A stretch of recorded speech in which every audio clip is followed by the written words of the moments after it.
May umuugong na namang kudeta sa Senado.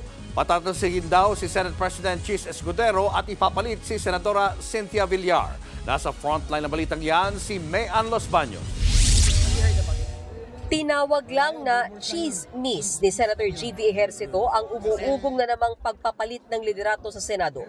Ayon kay Ejercito, marami pang trabahong nakabinbin sa Senado na dapat unahin, lalo't mahigit isang linggo na lang ay magki-Christmas break na ang Kongreso. Chismis lang yun.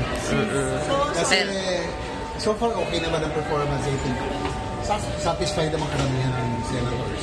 I don't think there's a truth to that. Ayon sa mga senador, wala namang lumapit sa kanila para patalsikin si Senate President Chis Escudero. Sa ngayon, wala ko nakikita. Honestly, hindi ko binubula kayo. I think it's done from a write-up. No? So, isang write-up ng nabasa ko.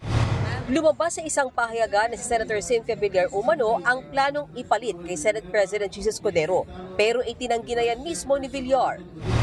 Strong message to international community the Philippines. Dagdag naman ni Senator Bato, bagamat walang nangungumbinsi sa kanya na patalsikin si Escudero, susuportahan daw niya kung si Villar ang papalit na Senate President.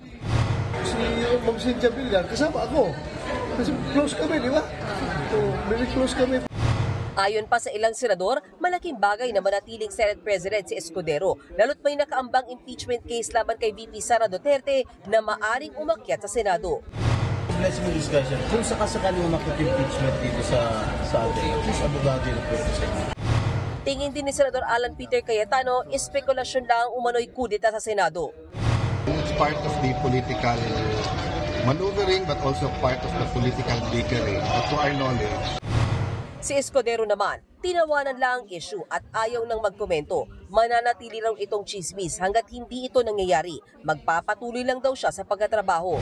Noong nakaraang Setyembre, umugong ding patatalsikin si Escudero. Si Senator Jinggoy Estrada naman ang naging usap-usapan noong ipapalit sa kanya. Pero wala namang nangyaring kudeta. Nagbabalita mula sa Frontline, Mayan Los Baños, News 5. Mga kapatid, Julius Babaw po. Iba na ang may alam at may pakialam sa panahon ngayon. Para sa frontline ng mga balita, mag-follow at mag-subscribe sa social media pages ng News 5.